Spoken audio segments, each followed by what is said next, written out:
Pemerintah melaporkan total aset negara sampai saat ini mencapai 10.000 triliun rupiah. Tapi dari ribuan triliun aset yang dimiliki pemerintah, harta kekayaan dengan nilai terbesar yang dimiliki Indonesia apa ya? Dan kementerian atau lembaga manakah yang memiliki aset tertinggi? Oleh karena itu akan kami ulas untuk Anda dalam Aset Terbesar RI di Tangan Prabowo.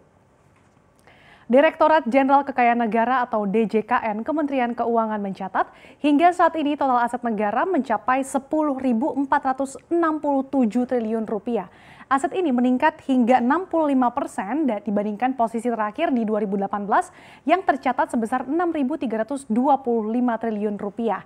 Kenaikan aset negara yang pesat ini setelah pemerintah melakukan revaluasi sejak 2018 dan telah diaudit BPK. Semua aset ini terdiri dari aset tetap, aset lancar hingga aset investasi jangka panjang. Kita lihat secara rinci aset yang mengalami peningkatan signifikan yaitu aset tetap yang saat ini tercatat 5.949 triliun rupiah. Dari sebelumnya ini hanya 1.900 triliun rupiah. Kemudian aset lainnya yang juga naik yaitu aset lancar yang tercatat 491,86 triliun rupiah dari sebelumnya 437 triliun rupiah.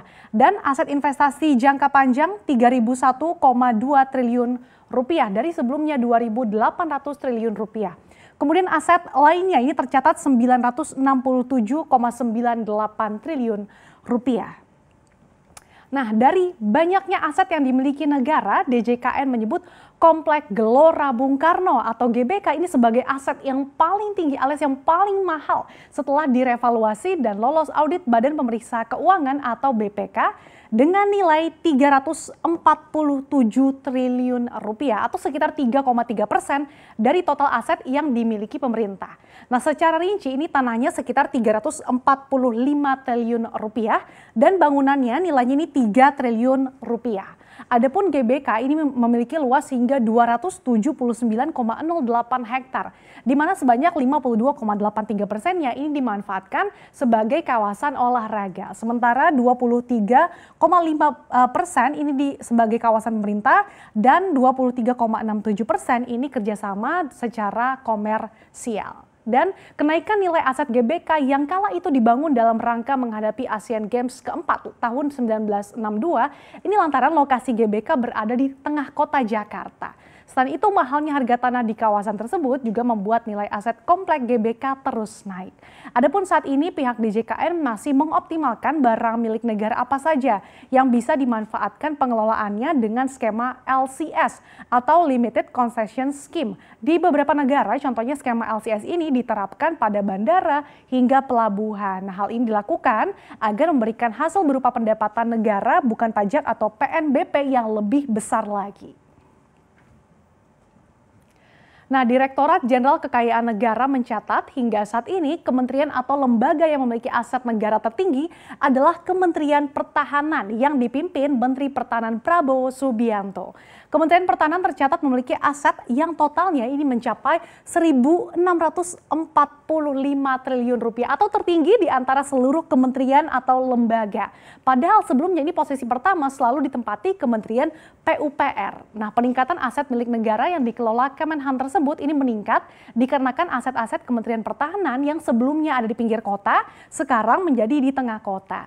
Selain itu juga hasil revaluasi yang dilakukan DJKN, aset Kemenhan yang selama ini tidak tercatat akhirnya ke data.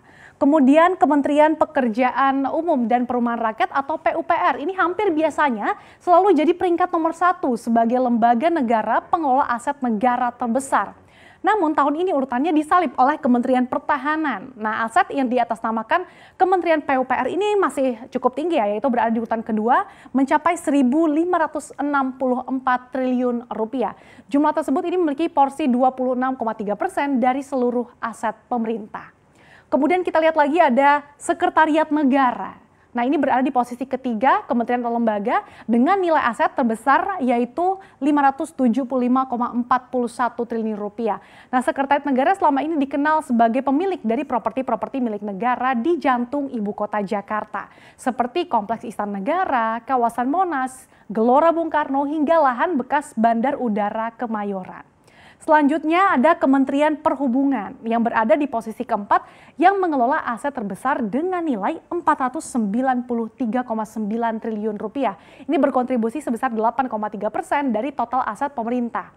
Kemenhub ini identik dengan kepemilikan dan juga pengelolaan sarana-prasarana transportasi di Indonesia, seperti pelabuhan, bandara, hingga terminal bus tipe A. Selanjutnya kita lihat ada juga Kementerian Riset dan Teknologi yang memiliki aset hingga 399,9 triliun rupiah. Kemudian ada Kepolisian RI, ini memiliki aset hingga, kalau kita lihat 295 triliun. Kementerian Keuangan, kalau kita lihat 114,5 triliun rupiah. Kementerian Agama ini 98 triliun, Kementerian Kesehatan 94,19 triliun, dan Kementerian Pertanian 84 triliun rupiah. Sementara itu, di masa pandemi COVID-19 ini, DJKN juga telah melakukan beberapa pemanfaatan barang milik negara dalam rangka penanganan COVID-19 dengan skema pengalihan dari kementerian lembaga yang satu ke yang lainnya. Salah satunya penggunaan Wisma Atlet di Kemayoran, Jakarta yang dimiliki Kementerian PUPR menjadi rumah sakit khusus penanganan corona yang dikelola oleh Badan Nasional Penanggulangan Bencana atau BNPB. Begitu juga dengan penggunaan fasilitas di Pulau Galang, Kepulauan Riau, dengan tanah milik BP Batam menjadi Kementerian PUPR, ini untuk fasilitas observasi dan penampungan dalam penanggulangan COVID-19. Nah, lebih lanjut, dengan kondisi pandemi corona yang membuat skema kerja berubah dari kerja di kantor menjadi kerja di rumah atau work from home, maka kementerian akan melakukan evaluasi lagi nih terhadap pemeliharaan dan juga penggunaan aset negara ke depan, khususnya gedung atau perkantoran yang tidak akan banyak dipakai lagi. Kemudian kita lihat di slide selanjutnya.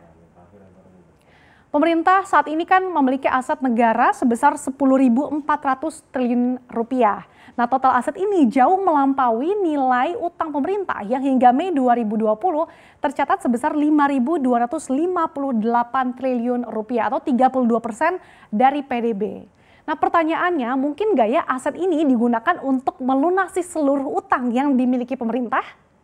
Jawabannya mungkin, dan memang ada opsi menggunakan aset negara untuk membayar utang pemerintah.